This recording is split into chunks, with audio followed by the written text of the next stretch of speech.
Hello friends, so मैं doctor Monika Gunawat, physiotherapist from Physicure Indore. आज हम इस वीडियो में बात करेंगे सर्वाइकल रेडिकुलोपैथी के बारे में। सर्वाइकल रेडिकुलोपैथी यानी गर्दन से उठने वाला नसों का दर्द। ये कंडीशन काफ़ी कॉमन है।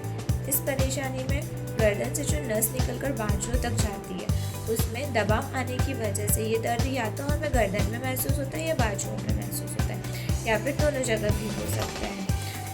काफ़ी बार देखा गया है कि दर्द का मेन कारण तो हमारी गर्दन में होता है, लेकिन ये दर्द हमें बाजुओं में ज़्यादा महसूस होता है।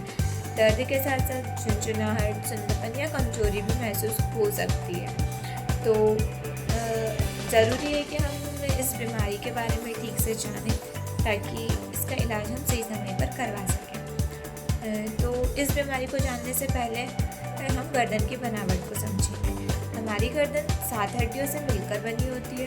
हर 2 हड्डियों के बीच से एक नस निकलती है जो एक राइट की तरफ जाती है, एक लेफ्ट की तरफ जाती है, और ये आगे जाकर बाजुओं के किसी खास हिस्से को सप्लाई करती है। तो दर्द किस हिस्से में आ रहा है, उससे हम ये पता लगा सकते हैं कि कौन सी नस पे दबाव बन रहा है। तो ज़रूरी है कि हम अपने डॉक्टर को अपने सिम्टम्स के बारे में विस्तार से बताएं ताकि डॉक्टर को प्रॉपर डायग्नोसिस बनाने में मदद मिल सके। तो आइए अब हम जानते हैं इसके सिम्टम्स के बारे में। जैसे कि हमने बात की थी दर्द की, तो ये दर्द जलन की तरह, चुभन की तरह या फिर भारीपन की तरह महसूस होगा जो गर्दन से होकर बाजुओं तक जाएगा। उसके अलावा बाजुओं में झुंझुनाहट, सुन्नपन या कमजोरी का आना, जिसकी वजह से कंधे के मूवमेंट में भी परेशानी हो सकती है या फिर चीज़ें भी हाथ से गिर सकती है। कई बार देखा गया है गर्दन का मूवमेंट करने में, जैसे गर्दन का एक तरफ मोड़ना या पीछे की तरफ मोड़ने से ये दर्द एकदम शूट करके गर्दन से लेकर बाजुओं तक या फिर हाथों तक जाता है, जिससे हमें अपनी डायग्नोसिस कंफर्म करने में मदद मिलती। अब हम जानते हैं ये परेशानी होती क्यों है, इसके कॉजेज़ क्या हैं। तो इसका कॉमन कॉज है डिस्क बल्ज। जैसे कि हमने बात की थी, हमारी गर्दन 7 हड्डियों से मिलकर बनी होती है। हर 2 हड्डियों के बीच में एक डिस्क होती है जिसको हम आम भाषा में गद्दी बोलते हैं। तो डिस्क का काम होता है हमारे मूवमेंट्स को परमिट करना या स्मूथ बनाना। कभी कभी ये डिस्क अपनी जगह से हिल जाती है और नसों पर दबाव डालती है, जिसकी वजह से बाजुओं में या हाथ में दर्द, झुंझुनाहट या सुन्नपन आता है। उसके अलावा जो उम्र के साथ साथ बदलाव आते हैं, जैसे कि घिसाव आना और ये जो नसों की निकलने की जगह होती है जिसको हम फोरामिना कहते हैं, कई बार ये इसके टाइट होने के कारण भी नसों पर दबाव आता है। और एक कारण की बात करें तो कभी कभी हमारी हड्डियों का अलाइनमेंट थोड़ा सा अपनी जगह से हिल जाता है, तो उसकी वजह से भी जो नसों की निकलने की जगह होती है वो टाइट हो जाती है और नसों पर दबाव आता है। अदर कॉजेज़ की बात करें तो फ्रैक्चर, इन्फेक्शन, ट्यूमर, इन सब के कारण भी नसों पर दबाव आ सकता है जो इतने कॉमन नहीं है। सो फ्रेंड्स, सर्वाइकल रेडिकुलोपैथी का ट्रीटमेंट फिजियोथेरेपी से भी पॉसिबल है।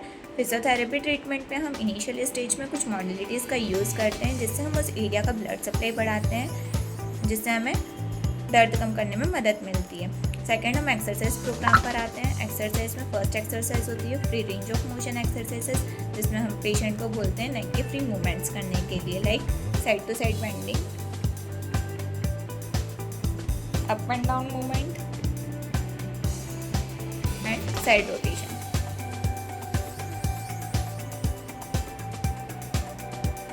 सेकेंड होती है नेक आइसोमेट्रिक्स। नेक आइसोमेट्रिक्स में पेशेंट को अपने हेड से 30% प्रेशर एक्सर्ट करना होता है और दूसरे हाथ से उस प्रेशर को रोकने की कोशिश करनी होती है। 10 second hold and then release.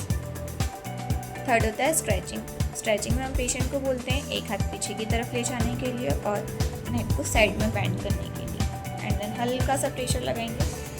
10 second hold and then release. Same on other side. Second stretching होती है ट्रेपेजिस के मिडिल फाइबर्स के लिए। उसमें भी पेशेंट को एक हाथ पीछे की तरफ रखना होता है, हल्का सा नेक का रोटेशन एंड देन डाउन, थोड़ा सा प्रेशर एक्सर्ट करेंगे।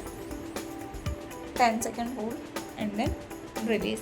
थर्ड स्ट्रेचिंग में सेम पेशेंट को हाथ पीछे की तरफ रखना होता है, चिन टक एंड देन हेड डाउन, हल्का सा प्रेशर एक्सर्ट करेंगे। 10 second hold and then release. So जो भी सर्वाइकल रेडिकुलोपैथी जैसी परेशानी का सामना कर रहा है वो अपना अपॉइंटमेंट फिजिक्योर में बुक कर सकते हैं ऑन दिस नंबर 8908902010।